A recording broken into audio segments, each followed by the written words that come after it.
Well, thank you, panelists. I'm looking forward to today's conversation, and thank you all of the attendees. I hope you guys are going to get as much out of this as I will. A few weeks ago, MEC did a webinar on how to leverage your data to improve your operational performance, and the feedback we got from the audience was pretty consistent, and that they were struggling with the change management and transformation processes. So we took that feedback on board, and we've decided to run this webinar today, which is focusing on the transformation and culture and how to get the change you need by leveraging your culture. So on that note, if you do have feedback on areas of interest that you might want us to discuss in future webinars, please let us know in the chat. We'd be very happy to address those in the upcoming webinars. But for today, we want to hear from anybody who's having a hard time with their transformation, be it digital, cultural, or process related. Because the stats show that transformation efforts typically have more chance of failure than success if you're not addressing the people element of the change first and foremost. So as we look into the new normal thrust upon us from COVID-19, one of the most obvious consequences of the pandemic will be the integration of digital enabled services into almost every aspect of our lives. As the global economy is becoming increasingly uncertain, it's more important than ever before that we transform our operations and businesses to become more effective and profitable. So MEC has pulled together a panel today of experts who truly understand the relationship between transformation and culture.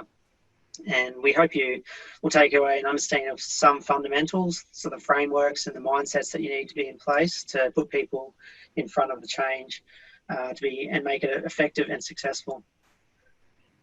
So a bit about myself. I'm Andrew Dittman. I'm the Business Development Manager at MEC Mining. MEC Mining is a mining engineering consultancy.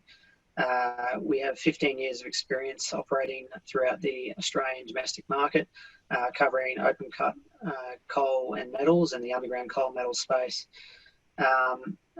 We get a lot of value out of these types of webinars. I think it's really important as an industry to I guess, continue communicating about these sort of topics and upskilling everyone, because at the end of the day, we want to see the industry succeed as much as everyone else, because it keeps us all employed. It's a great industry to be in. Our panelists today, so we've got Vanessa Verschoor. She's the founder and CEO of Reinvention. So Reinvention is a consultancy delivering transformative psychology solutions at work. She works with leaders, teams, and organisations to shift mindsets, behaviours, and culture to enable rapid evolution, attainment of purposeful peak performance to thrive. She is focused on preparing her clients to confidently step into the future and build critical capabilities to evolve and prosper in the disruptive and digital world. I might get you to say hello, Vanessa, so you appear on the screen. Hi, everyone. Thanks for having me. Thanks for being here. Friska Werrier. So Friska has been a change and transformation expert for nearly a decade, leading change programs impacting up to 23,000 people for the biggest names in mining, engineering and technology. She headed up change at Newcrest Mining, which is a mid-tier global gold miner on the ASX. Prior to this, Friska was the global change lead for multi-million-dollar projects spanning technology, structure and process at engineering giant Worley, and built the digital change consulting practice at Fujitsu. She's a lifelong learner. Her effectiveness at managing the people side of change has proven to be a compelling cost mitigation strategy. So, again, Friska. Are you there, Friska? Yeah, I said hello. Sorry, I might have talked over you. And finally, Erin Sweeney. So Erin is our Tech Services Manager on the WA side of Australia. She's also one of our principal advisors. Erin is responsible for spearheading the growth into WA for one of Australia's leading mining consultancies. Erin manages the day-to-day of Western Australian business operations by developing client relationships and growing the Western Australian team, drawing on technical expertise in leading projects for clients and expanding the success of MEC brand capability and offerings. Erin leverages a career as an experienced mining professional who has worked across a broad range of commodities, including gold, base metals, iron ore, and coal operations. Welcome, Erin. Thanks, Ditto. I'm really excited for this discussion today. I think, transformation and change management and introducing, new tech to sites is a real passion for mine. So I'm really keen to see what my co-panelists come up with. Yeah, I think it's going to be a really good conversation. So just a bit of an outline of what's going to happen today. We're going to do a bit of a Q&A session with the panelists to start off with. We're expecting that to go for about 40 minutes or so, and then we'll have a little bit of time at the end of this webinar to answer questions from the audience. So there is a Q&A button at the bottom of your screens. If you click that, you should be able to enter questions which will come through to us, and we'll be able to address them as they come in. What else do we need to do? And again, if you do have any topics to discuss or would like us to discuss at other webinars, if you enter those into the chat function, we should be able to see those coming through. So I won't hold us up too much longer. I'll kick things off with the first question. So as I alluded to in my introduction, many of the organisations find implementing change incredibly difficult. Why do you think that is? And I guess, how do you see the industry is going to adapt and change to that? I'll start with you, Vanessa. Yeah, sure. So I'll kick off. It's such a big question, this one. And how I'll start in my answering is to say that if you speak to most people right now in this VUCA world that we live, they'll describe how they're feeling as being on a permanent roller coaster ride, and one that they can't get off from. So that's the feeling of what it's like to work and be in business and in life right now. The issue that's having is that it's turning many people into the worst version of themselves, commanding, distracted, overwhelmed. And that's having a massive impact in an organisation's ability to actually achieve transformation. And I'll explain in a second. In 2015, if you haven't heard of it, please look it up.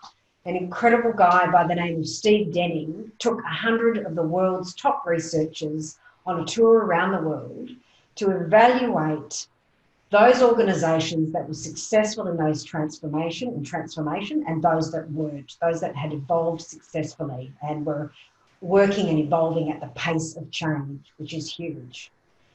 And he found one thing that was the pivotal point to succeeding and effecting successful transformation. Leadership mindset. The leadership mindset, irrespective of the methods used, was the one thing that would dictate the success or failure of the organisation.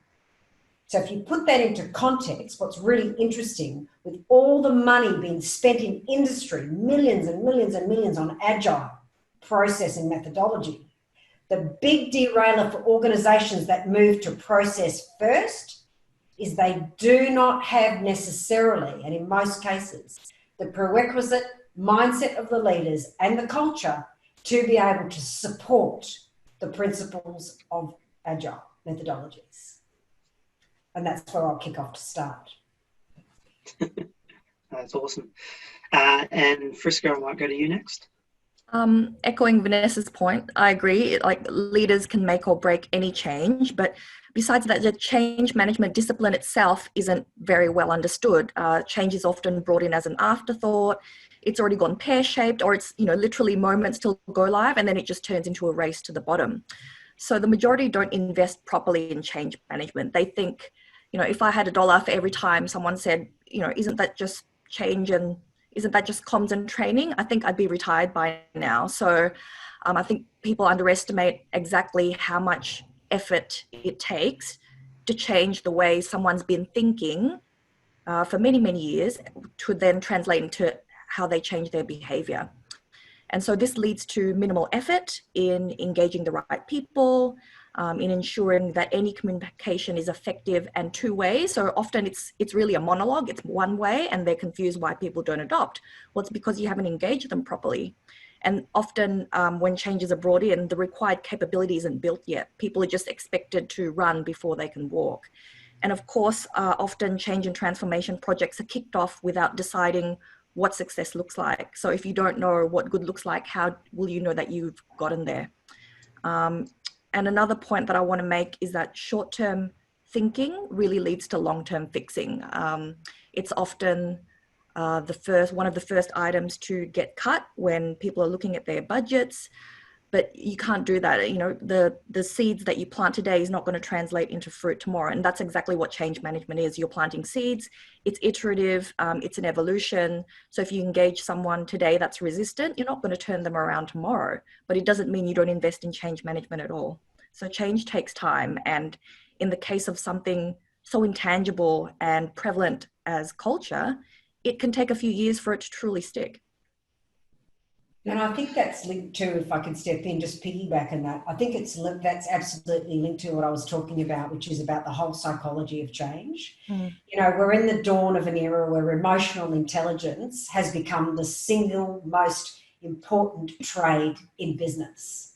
And, you know, coaching at Google for the last 10 years, hiring for empathy and the ability to connect with people at a deeper level is the number one thing that we hire for, because of that need to actually rally the troops around the change from an emotional perspective. What's in it for me? How do you speak to the heart of your people versus treating it as an intellectual process that needs to be administered?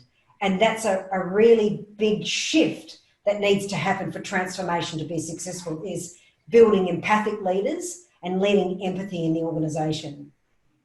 I love that, Vanessa, because I wanted to drop in a quote during this talk as well. It was by the director of the London School of Economics, Dame Shifu, and she said, her quote was something along the lines of, in the past, jobs were about muscles.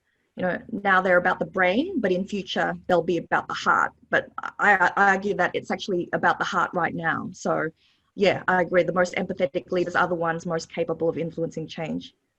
And if you think about it at a deeper level, what's really interesting about that is, and we don't recognise the extent of it, is that, you know, the time it takes to actually deal with people issues slows down organisational performance. So if we aren't building emotional literacy as a key part of transformation, the organisation is not going to be able to have the velocity it needs to outperform the competition and stay in the game. It's as simple as that. And that's why a lot of the time I talk to people, I'll see leaders and I'll say, have you audited who you've got in your business? Let's start by getting an audit of who you've got and get rid of the jerks. We've got no room for jerks anymore. There's no place for jerks because they slow down the agility of your business. It's as simple as that. And that's where we need to start in transformation. Let's figure out who we've got on the team. Let's figure out the level of emotional literacy, because that's going to make the difference, and start to speed up the way we respond to markets and build competitive advantage through the way we cooperate and get along and work together for superior performance and tapping into that collective genius, which we need to be successful. Yeah, if I can just build on that a little bit, Vanessa, because I think probably one of the first things that hit me when I started doing change management or implementing new technologies or any of those kinds of things is just coming on the journey of learning that change is really about psychology. And probably one of the people who described it best for me was Simon Sinek in this law of diffusion. So, you know, this bell curve of adaptability that people have. And so, you know, at one end, you got the people who absolutely love change and, you know, always looking for the new thing. They're the people out there, you know, at the Apple store lining up for the new model or the new tech tool. And then you've got the other end of the spectrum, which is, you know, the people who, you know, they need a bit more certainty and they need a really good reason to change. They need to make sure that everything's sort of been set up for them along the way. And if you're not mindful and educated on that spectrum and how to communicate to people along that spectrum, it's really going to hamper the effectiveness of your whole efforts of the change management. And that is quite heavily supported by an organisational structure. So, you know, building things into your organisation that support the values that you're trying to use to drive change, innovation and collaboration. And that can sit inside the organisation itself, centres of excellence, some of these micro-scale events, reward and recognition, all those kinds of things. But hugely important to just managing that psychology of change. It was probably one of the things that really stood out to me when I first started on this journey. Yeah, and a really important point that you make, Erin, around that, because if you think about what we've all been through as a universe, and I don't want to mention the dreaded C word, and we're just kind of coming out of, what it effectively does is when we're in survival mode or we're feeling threatened, we're actually going to represent the worst version of ourselves. So the very thing that we need to get away from, which is controlling, commanding, micromanaging, perfectionistic, of which there is no place anymore, is where a lot of people are going to go because of where they are psychologically, given what they've experienced recently. We tend to go to our default stress position versus becoming more humble, more open, more adaptable, more inclusive, letting go of that control, standing alongside your people in the trenches to deliver their best efforts. So it's almost counterintuitive to where we are right now, given what we've faced, but in fact, where we need to be to really elicit the highest growth and performance that we need to propel our organisations forward, and even, dare I say it, capitalise on the upswing and the silver linings of the COVID learnings that we've had, chasing the upswing. I think all very good points. I just wanted to follow up with you, Vanessa. That you mentioned that the different leadership styles that come in, that you're talking about hiring based on empathy. I want to know, are there different leadership styles which you wouldn't apply this for? So transitional leadership, where you're trying to move the company from maybe a cost cutting regime, or where they need to come in and have a very hard line and be very authoritarian. Are there different styles where this sort of culture wouldn't really apply to this type of culture? I'm not sure the words I'm looking for. You know what? That is a really interesting question, and I think it's there is no place for a lack of humanity. That's how I'll answer your question.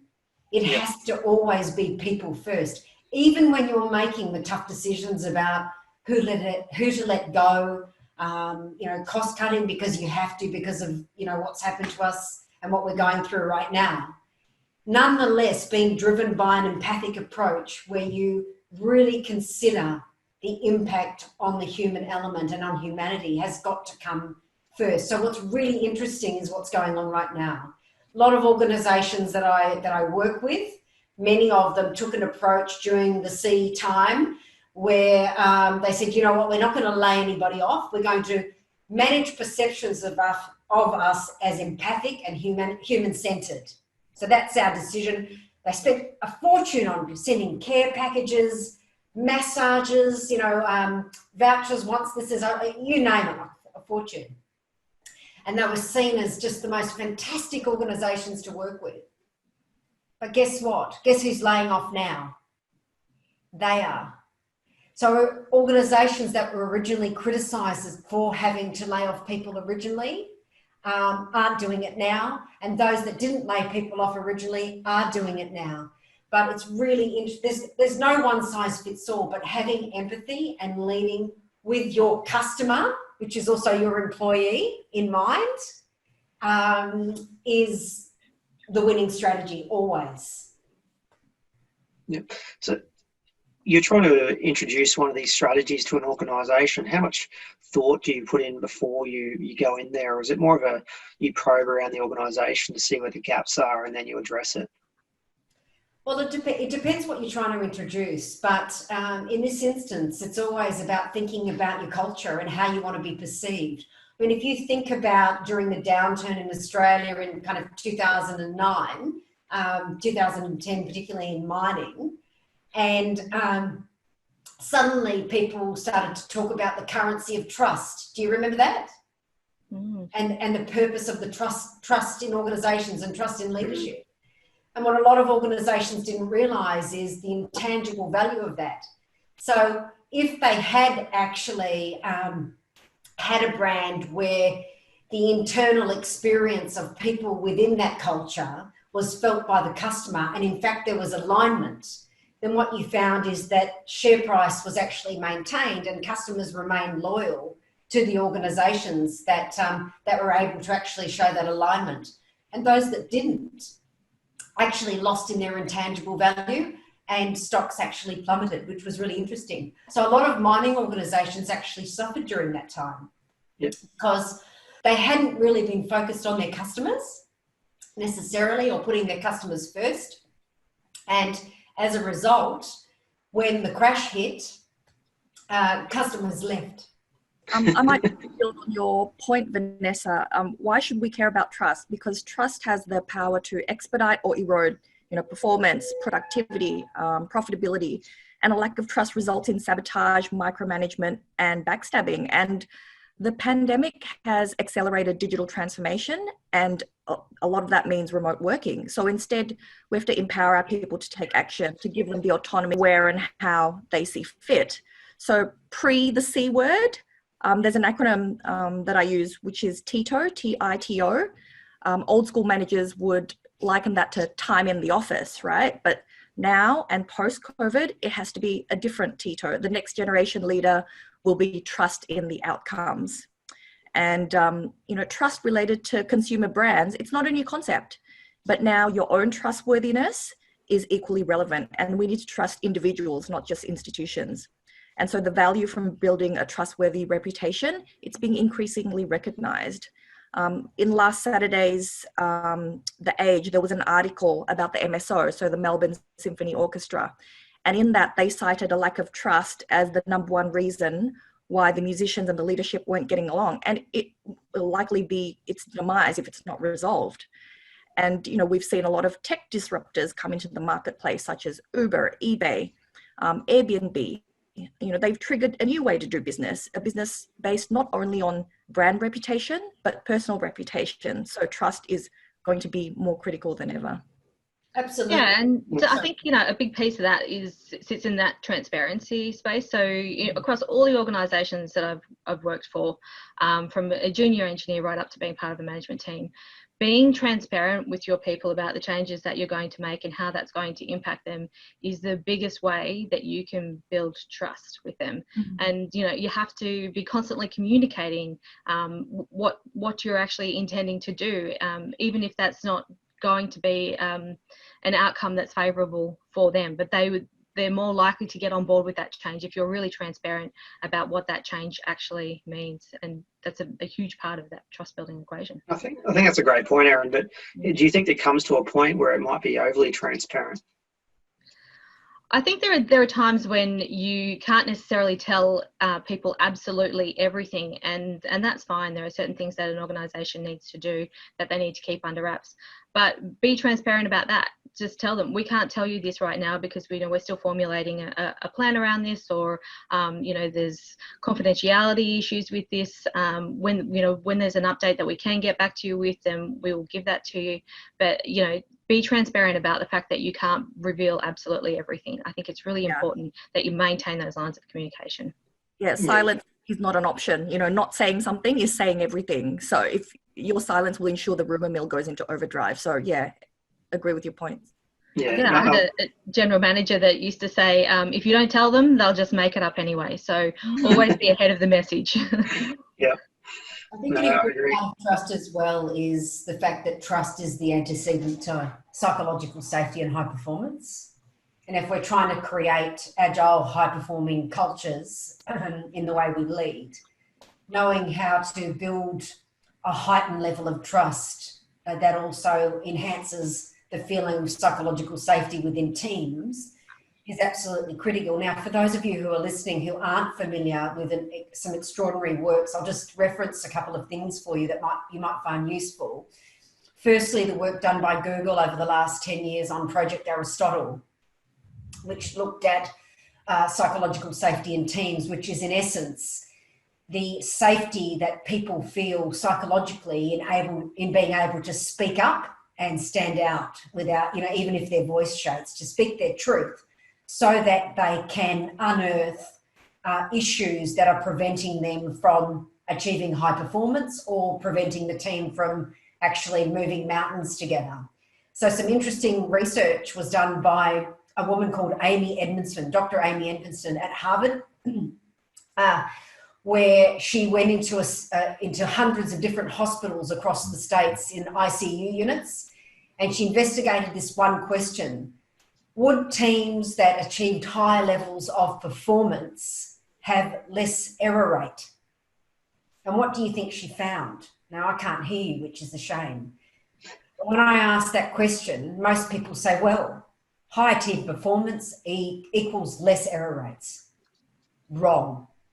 Those teams that were the highest performing in the ICU departments actually had the most errors. But here's the rub. Because of their ability to call out their flurns, and excuse me, I was told I was allowed to swear there, flurn, fuck up to learn, okay? Because they're able to call those out, they are able to learn from those mistakes faster, pivot, generate new knowledge, and not make those mistakes again, to achieve continuity and sustain high performance over time.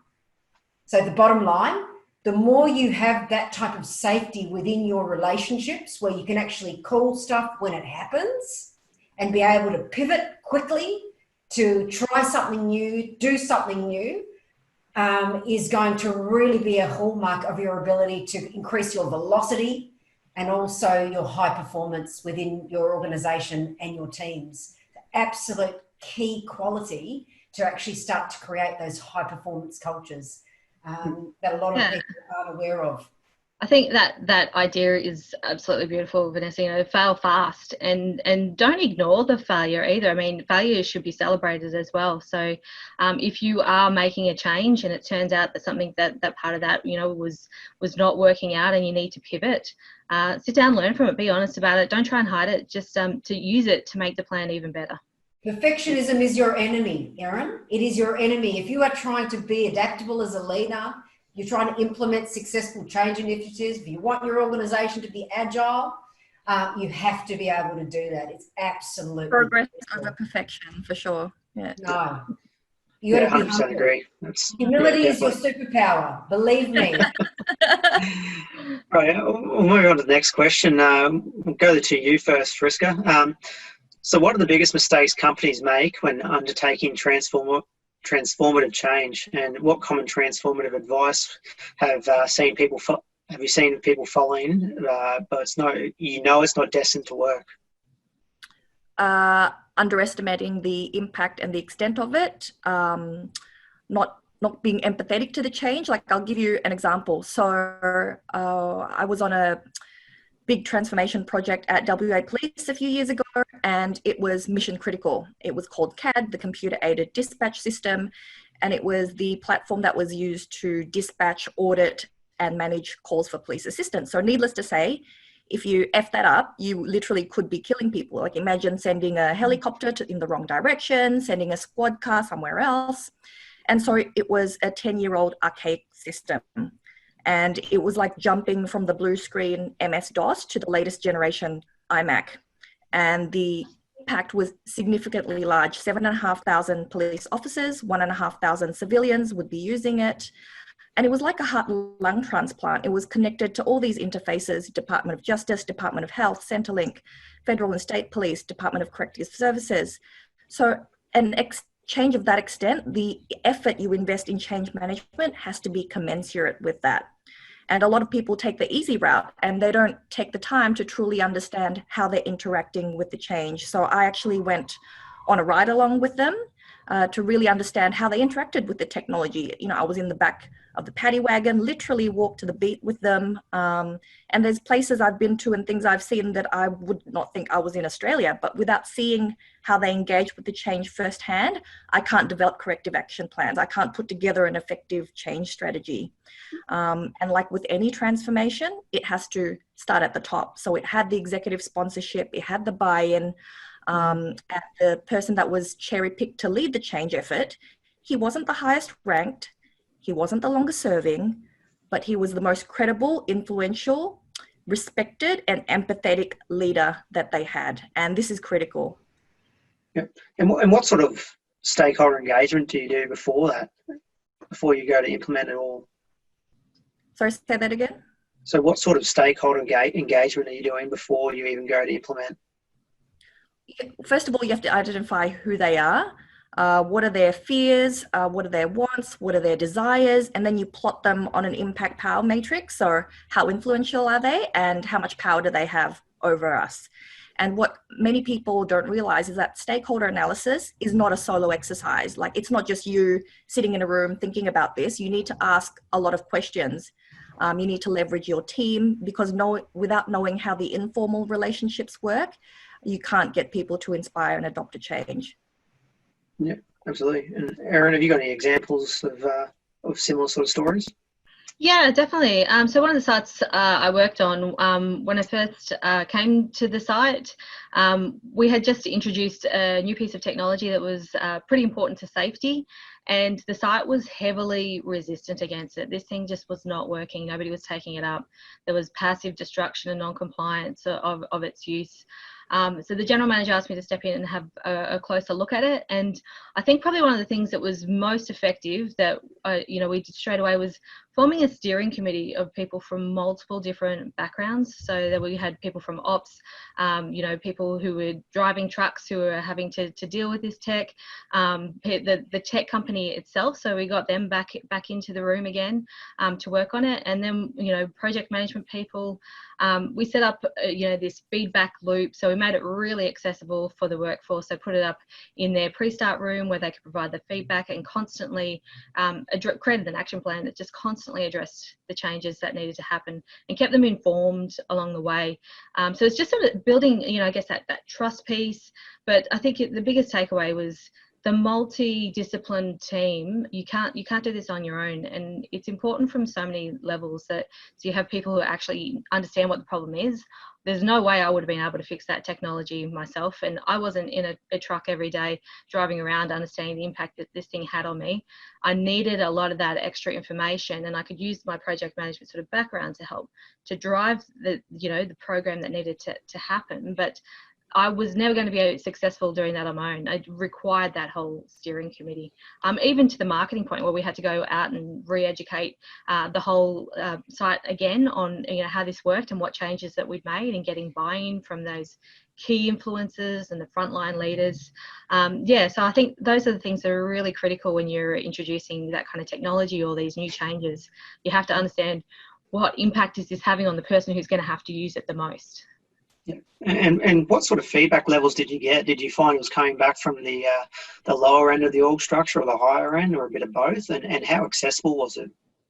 Yeah, it was completely accessible. So it was a mixture of constantly being present in that pre-start space so that you're taking that feedback in, but creating multiple different channels for feedback as well. So we had a feedback loop so that if a problem emerged in the field, someone could just radio through to dispatch and log that down. So, as a practical example, or something that they could just write down on a chart that's sat in their pre-start room. Reps from the field that will come and sit in our steering committee meetings. So, and from the management perspective, you're constantly feeding all this information back up and keeping them informed of the changes that were happening. Hugely important to have that tech company and invited them to reinvent the wheel for themselves. So they now have a product that is far more successful. So working with them to help change this product rather than just sort of ignoring it and throwing it in the bin, we managed to get this whole thing up and running and working.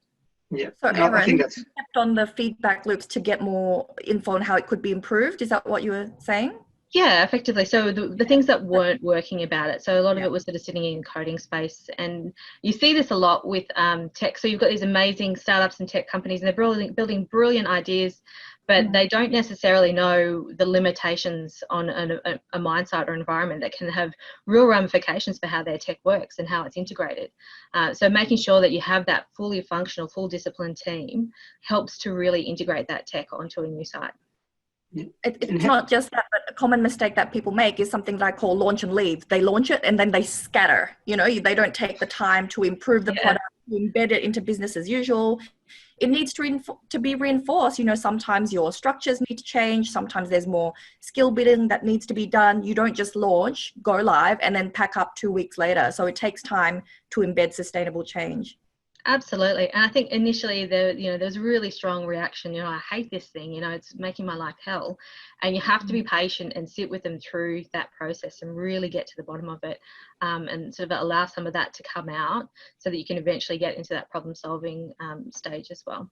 I think it'd be How did you go about closing out the feedback loop? So you're getting the feedback coming through to yourself, and you might have looked at it and said, oh, it's not worth following up on that one. How did you feed back to the original person to say, we've looked at it and we're not going to proceed? Yeah, there's probably very little that didn't get fed back. So if it was a problem, we address it. And if we couldn't address it, then we say, look, it's not technically possible right now, but here's the patch that we've put in place. And that's, either directly to the person who raised it, or just talking about it at a pre-start meeting, or, wherever the people are and however they're gathering together. So you're going to have to work out what works best for you and your organisation on your site, but feed it back, because they need to know that you're working on it, and that's a big part of the trust equation. Yeah, absolutely. Vanessa, I might go to the next question with you. We're sort of actually moving along with time, so I'll keep going through the question list. So we've heard a lot about leadership and the role of leaders in transformation. What type of leadership does it take to make transformation work? As someone who's worked across industry sectors for the last 20 years, and then looking at the state that we find ourselves in now, I talked about humility earlier. Humility as being the cornerstone of great leadership. And in all the work that I do in trying to shift mindsets of leaders in organisations, that's probably the biggest blocker as a starting point. Because when you're not humble and when you don't feel like you have anything to learn, when you come at things from an expert perspective, then you're just simply not open. You're not open, you're not flexible. You actually stifle your creativity and your willingness to experiment if you feel that there is a fixed way of being. I love, and all criticism of Jeff Bezos aside, okay, because we know all the bad stuff. What's extraordinary about Bezos is the way he actually runs his company. And for those who know about it, forgive me if I cover old ground. But having had the experience of working with that company, the day one mentality, so treating each day as if it's the first day that you've actually been on the job starting the company, creates a very different culture at Amazon. It means that people there are entrepreneurial, they're hungry, they're fast-paced, they're opportunistic, they're open, they're seeking feedback constantly. They're maniacal about putting their customer first, about trying new things, about tapping into new ideas, recognizing that their sole voice alone is not going to be enough to help them find the next big idea. And the only way they're going to do that is to tap into the collective contributions of the people around them to actually find something magical. And this is all being part of an adaptive leadership kind of mindset, is being growth oriented, high growth leaders. I can pick a growth leader in about 20 seconds simply by the things that they say. So you may have heard about growth mindset, and I think that's what most people know about. It's how kind of Satya Nadella turned around Microsoft in the last 3 years to almost be seen as the savior of Wall Street. A lot of people don't know that Microsoft was going down the toilet until Satya came in and introduced the growth mindset, training leaders to think opportunistically, to embrace failure, to be energized by challenge, to embrace the suck of life, and almost give them the extra push they needed to drive for superior results and performance. All driven by unshakable self-belief. So the work that happened at Microsoft, as an example, was to figure out that a lot of the leaders there that were being really controlling, perfectionistic, rigid, egocentric, actually had very poor self-worth. A lot of them had imposter syndrome, to be honest. And so the first piece of work that was done by Satya start to build people's own self-belief so that they became, you know, much like him and much like Bezos, which is what I call delusional. So let me tell you what I mean by that. Delusional is, I embrace the suck of life. I absolutely embrace reality. And I know what that looks like. But you know what? I know that whatever life throws at me, I have the skills to figure it out. I can deal with it. And that's the differentiator between leaders that are truly adaptive and can move with change and step into the future as it emerges with confidence and courage, and those that can't. It's that fear, it's that self-worth that prevents us. So if you can let go of that need for control, if you can truly believe about yourself that, you know what, I've actually got this, I'm a pretty clever cat, I can figure shit out, I'm a little bit delusional. That's the first thing you need to be looking at to actually be building that adaptive mindset so that you can take on whatever life throws at you. Because believe me, and this is what I notice in the thousands of leaders that I've worked with over the last 20 years, we've all been here before. There's the secret. We've all gone through trials and tribulations. Why is this any different? I think we forget that we already have these skills to deal with the crap that also can come at us. Yeah. So we have to remember that. So that's what adaptive leadership is about. Yeah. No, I agree. Frisco, what sort of tools do you think people should be adding to their tool belt for a post-COVID world? And how do they get the best culture of their employees moving forward? Sorry, I didn't want to add the C word in there, the old COVID. Well, we talked about trust earlier, and I think if we're wanting to transform, wanting to innovate, like the whole premise of innovation is built on a culture of trust, because you're going to fail and then you're going to learn.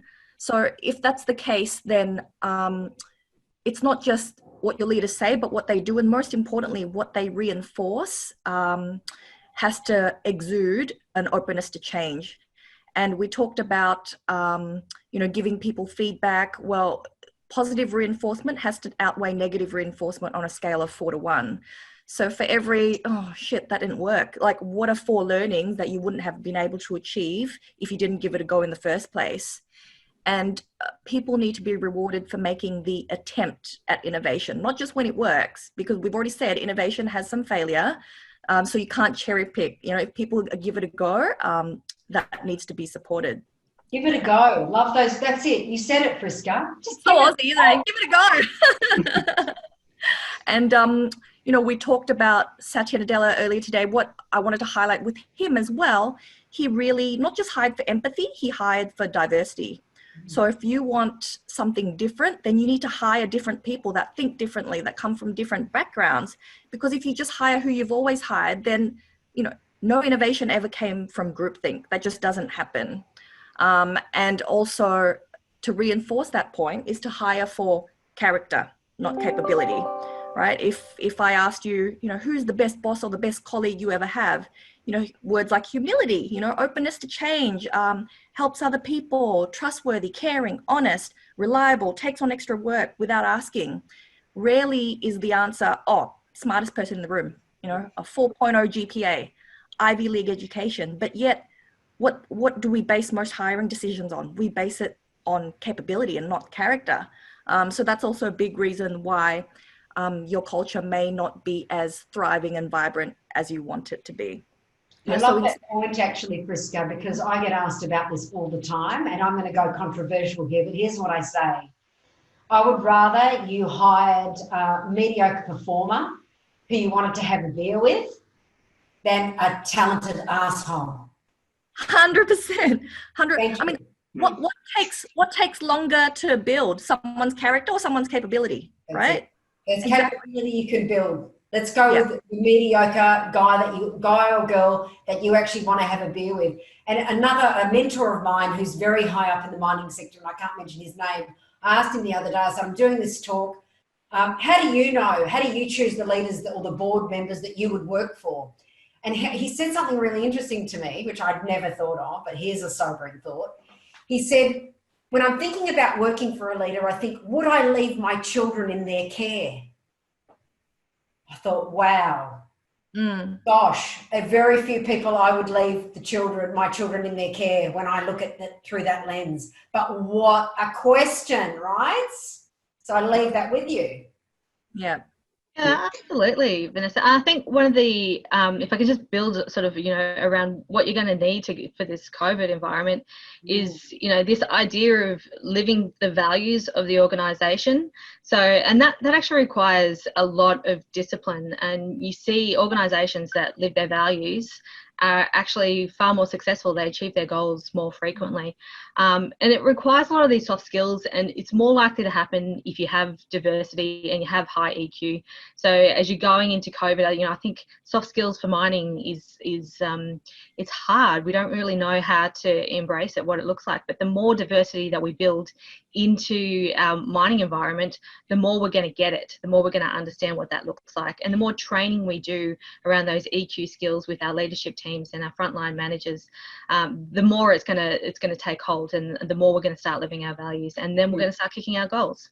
Yeah, I definitely. agree with you, Erin, and I think the starting point for that is, and people really struggle to articulate behaviours and emotions.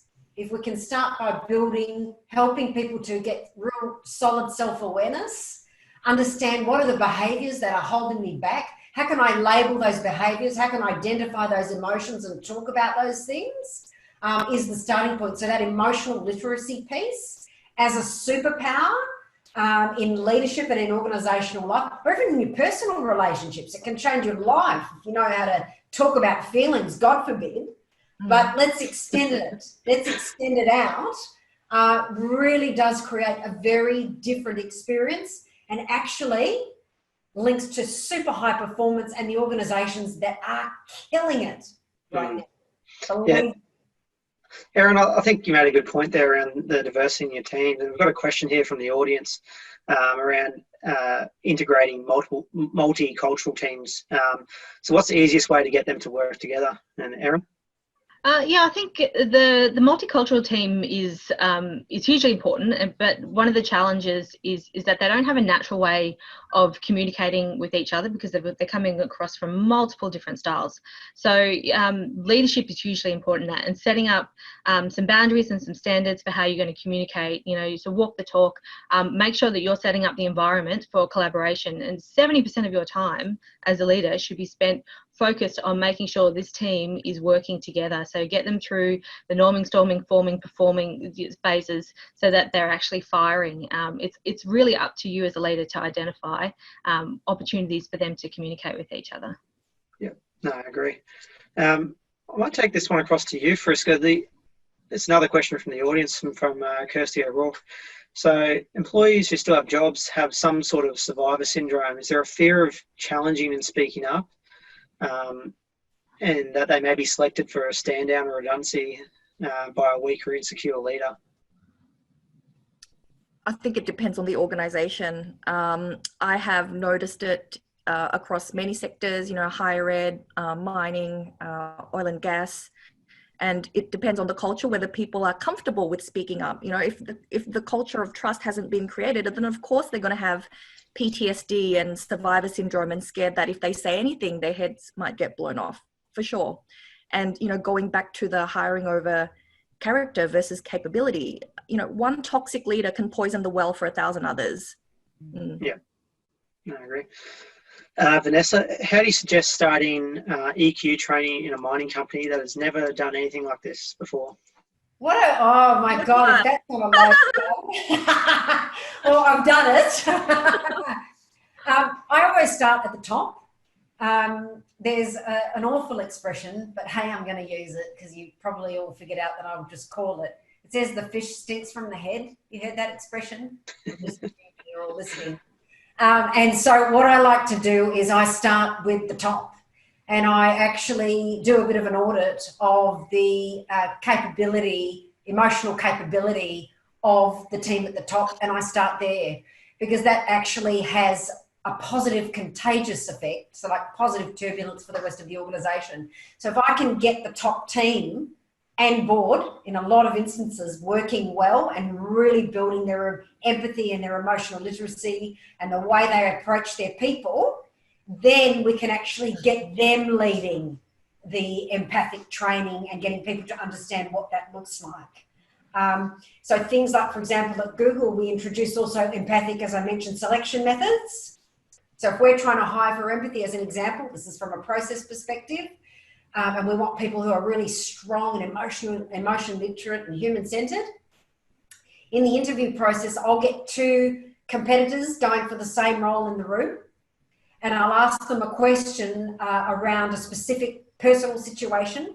For example, one that I like to use is somebody's wife is recovering from a terminal illness. Their performance has suffered. They were previously a top performer. They're not anymore.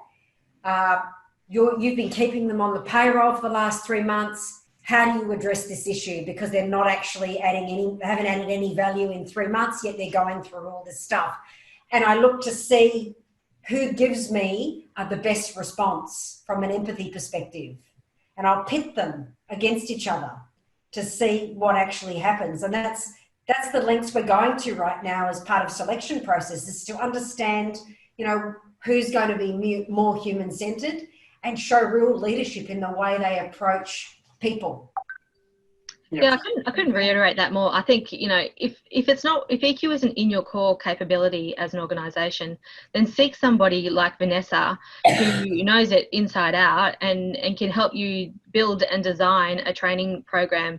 But the most powerful ones that I've seen have come where the top leaders are actually in the room and they're being vulnerable and they're being humble when that training program comes online, and they're supportive of it and they're saying, yep, I've done this, I loved it, I've changed, I'm doing this now. And those are the things that really make an impact. And then eventually the rest of the organisation slowly starts to fall in behind it. And then that waterfall effect starts to happen. Yeah. I think that leads into our next question as well. Andrew, can I just give an example for the audience of how you can do this org-wide for anybody that wants to try this?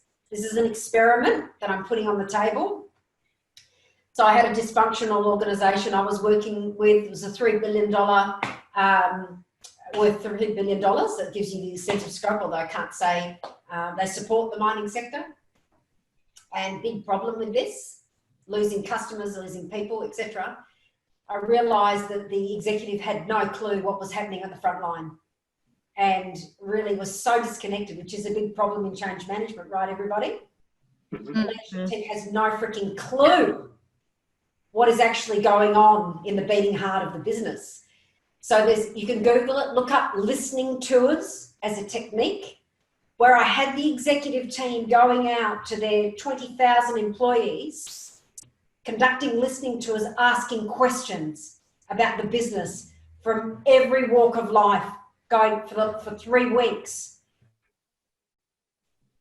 Tell about how their business was really doing and how they were being perceived, and where there are opportunities for growth and innovation. Look it up, listening tours. Great start. Even if you're not at the executive level and you're really trying to shift a situation around or get it to be better or more high performing or healthier, whatever your goal is, do a listening tour. It is the best technique for getting close to the action and really understanding where you can target specific initiatives to get you traction really quickly and accelerate your growth. Just a practical technique. Yeah. I'll get the last question out of the way. Friska, there's a question here from the audience. It's saying, does talking about feelings make you vulnerable, and is it perceived as leaders as vulnerable? And I might also add to that, is showing vulnerability as a leader a bad thing? Definitely not. Showing vulnerability takes courage. If you haven't already heard of Brene Brown's TED Talk on vulnerability, please go watch it. It's a game changer. She also has an excellent framework for diagnosing trust, and it's consisted of the acronym BRAVING. So to build, people often say, I don't trust you. And they turn around and say, well, why? And this gives you a framework to have those conversations. So B is for boundaries. So I have my boundaries, you have yours, and you respect mine. R is for reliability, which means you do what you say and you don't just do it once, you do it consistently. A is for accountability. If you're at fault, then you take ownership of it. You don't pass the buck. V is for vault, which means if I tell you something in confidence, it remains between you and I. Not just that, but true leaders don't use gossip to supercharge connections and relationships. I is for integrity, so you do what you say and you say what you do. N is for non-judgment, so I can't ask for help if I judge you for doing the same thing. And G is for generosity. Generosity not as in with time or money, but generosity of spirit, so assuming positive intent. And truly vulnerable, courageous leaders exhibit these qualities. So I don't think it's a sign of weakness at all. In the mining industry, it's still, I think in some companies, seen that way. So we've got an uphill battle to climb, but it's definitely not. Yeah, I think one of the things I found most useful when leading a team through some of this is there's a lot of these sort of preference styles models out there. Some of them might be Myers-Briggs. I like the Insights or the DISC version. And if you can use that to educate your team that there's all these different preferences and all these different styles of communicating, and sometimes you're just going to have to adapt how you want to get your message across to the person who has a different style. It does so much. It tears down a lot of the walls of tension over, you know, of what somebody was perceiving somebody else was saying, by allowing you to understand how they're going to receive your message. So if you feel a little stuck in that, start having a look at some of those models, and that might help you sort of, you know, for lack of a better word, profile somebody and understand how they can receive your message as well. Yeah, guys, just in the interest of time, we might start to wrap things up. I'll go to each of you and just, if we had 3 takeaways from this, what would be the biggest 3? I'll start with you, Vanessa. Do you want me to do 3 or 1? Go 1 then. Okay, 1. Mindset is everything. Shift your mindset, change your life. Brilliant. Love it. Erin? I think mine's got to sit in this idea of diversity and collaboration. So if you're going out there to make some change, don't do it on your own. You know no man is an island. You need a team around you of multidisciplined experts of all different styles, because when you encounter resistance, you're going to need somebody who has a style similar to that, who can relate to that, or has done that job, or understands that problem. Your goal is going to be more successfully achieved if it's done in a collaborative manner. And things like steering committees, that's what that looks like. And Friska? I want to highlight culture. So people often describe culture using the iceberg model. You know, you can see the behaviors on top. You're not sure what's underneath, some beliefs, some values. I actually don't like the iceberg model. I instead think of culture as a garden, because it's living, it's created by people, and it evolves. You know, some elements impacting your culture are out of your control, for sure, such as geopolitical forces or environmental factors. But in many ways, it's the people in the room, it's the gardeners that create the conditions that help or hinder a culture's growth. And by this, I mean your processes, your policies, your shared values, your leadership style, the people you choose to hire and fire. You know, because what happens when you neglect a garden? It withers and dies, or it gets overrun with weeds. And the weeds are what we talked about, the toxic people, the resistance, the destructive conflict. So just like a garden, you need to put effort into maintaining it, watering it, fertilizing it, planting the right seeds. So that's my final point.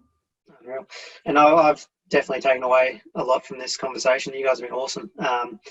Friska, one of the very first things you said was the short-term thinking leads to a long-term fixing. That was brilliant. I love that quote. Vanessa, hiring with empathy and the ability to connect. I think that's really, really important. I 100% agree with all the comments you made through this webinar. Erin, you touched on it already, but the feedback loops, the steering committees, transparency with the workforce, I think very important and going to be super critical to rolling out this sort of transformational change. And again, embracing failure and the growth focus of a business is 100% important. So yeah, once again, thank you everyone for attending, and thank you Vanessa Verschaw from Reinvention Consulting, Erin Sweeney, MEC Mining, and Friska Werrier from Fresh by Friska. I think it's been a great conversation, and I look forward to talking to you guys in the future. If anyone does want to contact any of our panelists, please feel free to reach out to myself or Erin. Otherwise, we will be sending out a recorded version of this webinar to those who registered today. So it will be going through as a link to your emails that you registered with. and we'll have their contact details edited into these videos, so you should be able to contact them directly. Awesome. Thanks again, guys. Appreciate it. Thanks, everybody. Thanks, Andrew. You've been Happy awesome. Thursday. Yeah.